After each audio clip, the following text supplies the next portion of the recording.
Vamos ler do versículo 23 em diante. Deixa eu ler, os irmãos acompanhem para a gente ganhar tempo. Diz assim: porque eu recebi do Senhor que também vos entreguei, que o Senhor Jesus, na noite que foi traído, tomou o pão e, tendo dado graças, o partiu e disse: isto é o meu corpo que é dado por vós, fazei isto em memória de mim.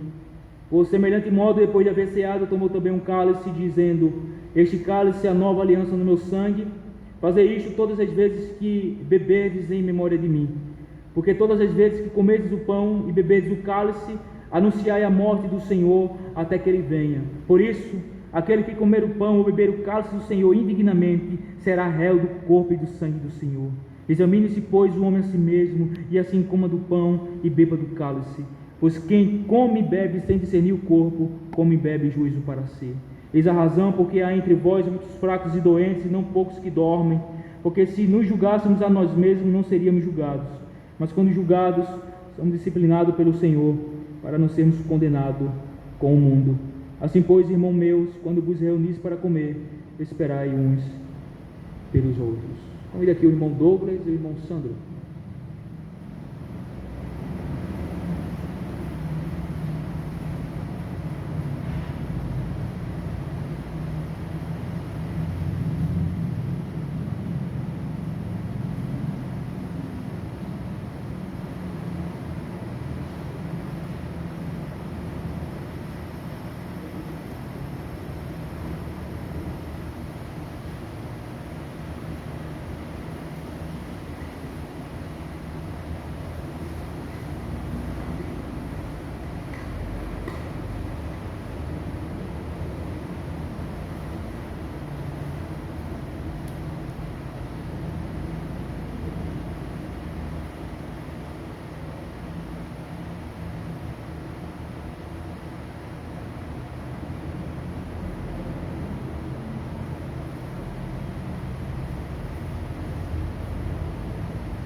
Irmãos, a ceia do Senhor, nós já há um tempo atrás estudamos a respeito disso e aprendemos algumas coisas, e sempre eu gosto de lembrar os irmãos o seu significado, as suas implicações. Irmãos, a ceia do Senhor, ela foi estabelecida pelo Senhor Jesus na noite que foi traído. A ceia fica basicamente no lugar da antiga prática dos judeus da Páscoa, foi no dia da noite da Páscoa, e Cristo estabeleceu a ceia do Senhor. Estabeleceu para que fosse feito até a consumação do século pelo seu povo, pela sua igreja. Os dois elementos da ceia: pão, simboliza, representa o corpo de Cristo, que foi partido por nós naquela cruz, e o vinho, que significa, ou simboliza o sangue de Cristo, que foi derramado, vertido por nós naquela cruz. É o sangue da nova aliança que foi derramado por muitos lá naquela cruz. Qual o significado, ou para o que aponta a ceia do Senhor? O pão, que representa ou simboliza o sangue de Cristo, também aponta para a realidade da nossa comunhão que temos de um para com os outros. A Bíblia diz que somos membros uns dos outros e que todos nós fazemos parte do mesmo corpo de Cristo. Qual é a igreja? Então, quando nós estamos comendo deste pão aqui, que é um símbolo do corpo de Cristo, estamos proclamando, declarando publicamente que estamos em plena comunhão de um para com os outros. E o sangue, o vinho, representa a nossa comunhão com Cristo, a nossa união com Ele através da sua morte. De forma geral, a ceia do Senhor aponta para 4 coisas que nós gostamos de se referir. Aponta para a morte de Cristo, a nossa união em virtude dessa morte lá no passado, na cruz. Aqui no presente, aponta para a nossa comunhão com o corpo, que é a igreja, e a nossa comunhão com Cristo em seu sangue. Bem como também aponta para o quê? Uma 4ª coisa, aponta para o futuro. Quando nós comemos e bebemos, anunciamos a sua morte até que ele venha, como diz o versículo 26, né? Porque todas as vezes que comedes esse pão e bebedes o cálice do Senhor, anunciais a morte do Senhor até que ele venha. Então veja que abrange todos os 3 tempos da nossa existência. Passado, nossa união com Cristo em sua morte.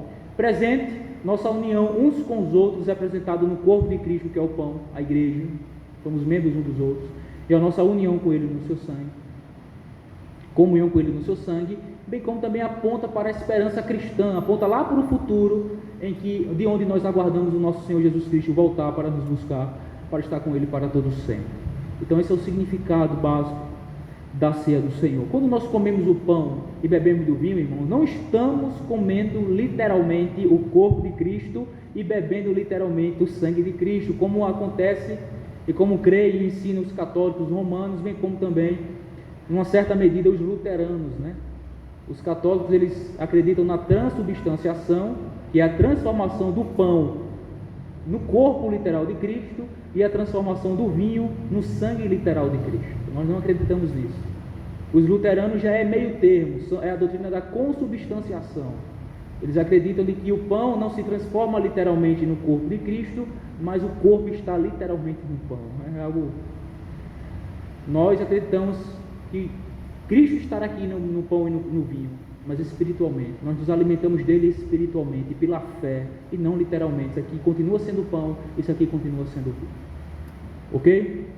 Deixa eu ler para vocês aqui a nossa confissão de fé, no capítulo que fala sobre a ceia do Senhor. Irei ler apenas 2 parágrafos, o primeiro e o último, o primeiro e o 8º, e resume bem aqui a ceia. A ceia do Senhor Jesus foi instituída por Ele na mesma noite que foi traído, para ser observada nas igrejas até o fim do mundo, a fim de lembrar perpetuamente e ser um testemunho do sacrifício de sua morte, para confirmar os crentes na fé e em todos os benefícios dela decorrentes, para promover a nutrição espiritual e o crescimento deles em Cristo.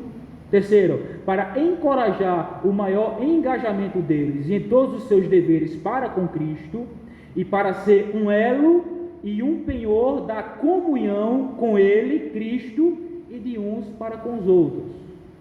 Essa é a nossa confissão que diz. Agora o parágrafo 8. As pessoas ignorantes e ímpias, visto não estarem propriamente adequadas para desfrutar da comunhão com Cristo, são, portanto, indignas na mesa do Senhor, e não podem tomar parte nesses santos mistérios, nem a eles serem admitidas, sem que cometam um grande pecado contra Cristo. Qualquer que comer do pão ou beber do cálice do Senhor indignamente, será réu do corpo e do sangue do Senhor, comendo e bebendo juízo para si. Tendo isso em vista, irmãos, e trazendo todas essas verdades à nossa memória, vamos nos colocar de pé e vamos dar continuidade ao nosso momento do memorial da ceia do Senhor. No versículo 23 e o 24, Paulo nos ensina de que na noite da ceia, da instituição da ceia, Jesus, ele dá graças pelo pão, e é o que nós iremos fazer agora nesse exato momento. Senhor Deus bendito, nós te louvamos e te agradecemos, Senhor, por esse elemento que está em nossa mão, o pão. É um símbolo, uma representação do corpo de Cristo, que foi vertido, que foi partido por nós naquela cruz, Senhor. O pão vivo que desceu do céu foi partido e moído naquela cruz, para que nós, pela fé no seu nome, fôssemos feito um único pão nele, Senhor, unidos pela fé, para que nós pudéssemos, Senhor Deus, gozar de comunhão de um para com os outros, estarmos unidos e juntos, ligados pelas juntas e ligaduras, como diz a tua palavra, sendo nós membros uns dos outros e estando em plena comunhão de um para com os outros através da fé em Jesus Cristo nosso Senhor. Isso é possível, Senhor, por conta do seu sacrifício naquela cruz, do seu corpo que foi partido por nós. Ó Deus bendito, nós te damos graça, nós te louvamos e nós te bendizemos. Assim nós te oramos e agradecemos em nome de Jesus Cristo. Amém. Porque eu recebi do Senhor, que também vos entreguei, que o Senhor Jesus, na noite em que foi traído, tomou o pão e, tendo dado graças, o partiu e disse: isto é o meu corpo que é dado por vós, fazei isto em memória de mim. Comamos todos o pão, irmãos.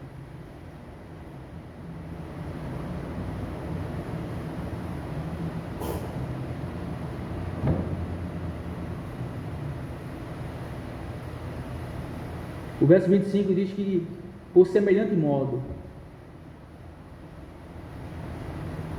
depois de haver ceado, tomou também um cálice, dizendo: este cálice é a nova aliança no meu sangue, fazei isto todas as vezes que o bebedes em memória de mim. Vamos dar graça pelo cálice. Ó Deus bendito, nós te agradecemos por esse cálice em nossa mão, Senhor. Essa pequena porção de vinho que simboliza o teu sangue que foi derramado por nós naquela cruz. O sangue da nova aliança, o sangue, Senhor Deus, em virtude do qual a aliança da graça foi estabelecida, Senhor. E em virtude da qual nós somos salvos, reconciliados, perdoados e justificados.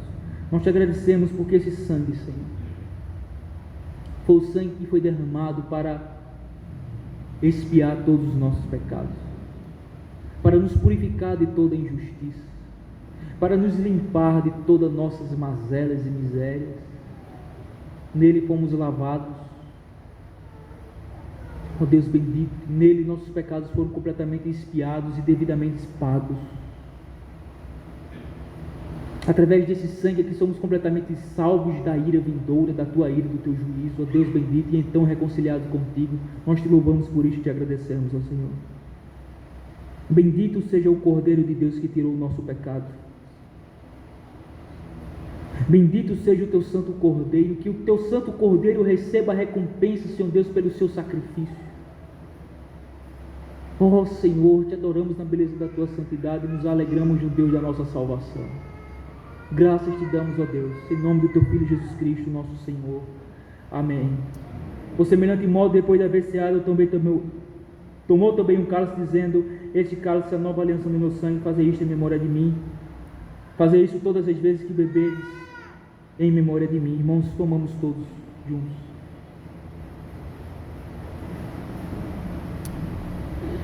Nesse momento vamos louvar ao Senhor com o Salmo de número 29. 29A, Gabi.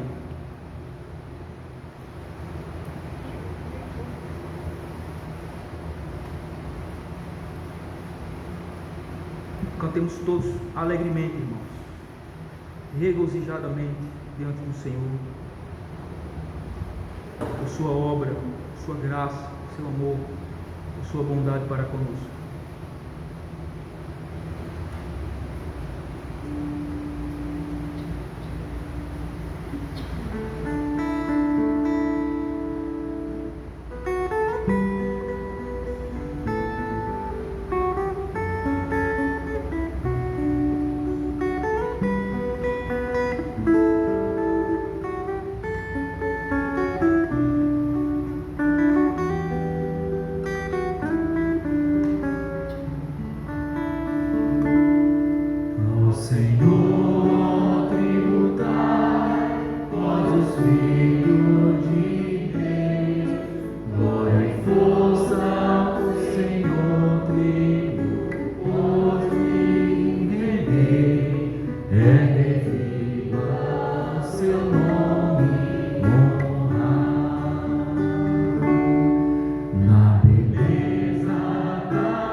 Sobre as muitas águas, pois o Senhor Deus está.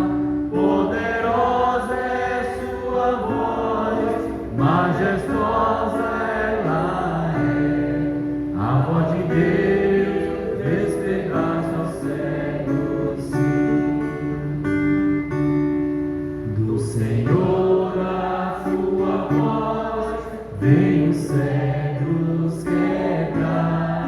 Quebra os cedros do Líbano, a voz do Senhor, talvez ele o faz pular.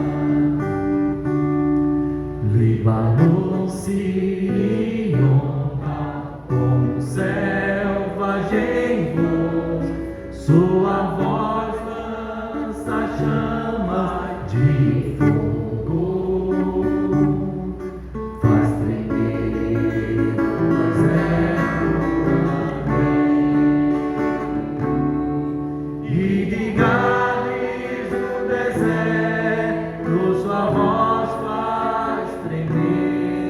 Pela voz do Senhor, até as costas dão a luz, mesmo dos mortos e a voz do nosso Deus. No seu templo tudo diz, glória pois o Senhor, ao dilúvio preside pra sempre, pois é rei, dá força ao povo, ao seu povo ele dá. Nosso Deus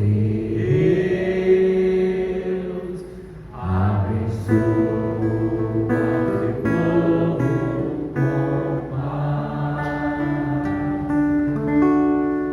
Nosso irmão Wellington dispensa com oração. Nosso Deus bendito, graças a Deus, Senhor, a pessoa do teu amado de Jesus Cristo, Senhor. Toda honra e glória, Senhor, seja dada a ti somente, ó Pai. Abençoamos, ó Deus, o privilégio de nos estudar adotados por ti, Senhor, e pode nos fazer parte da tua família, o sacrifício do teu Filho, Senhor.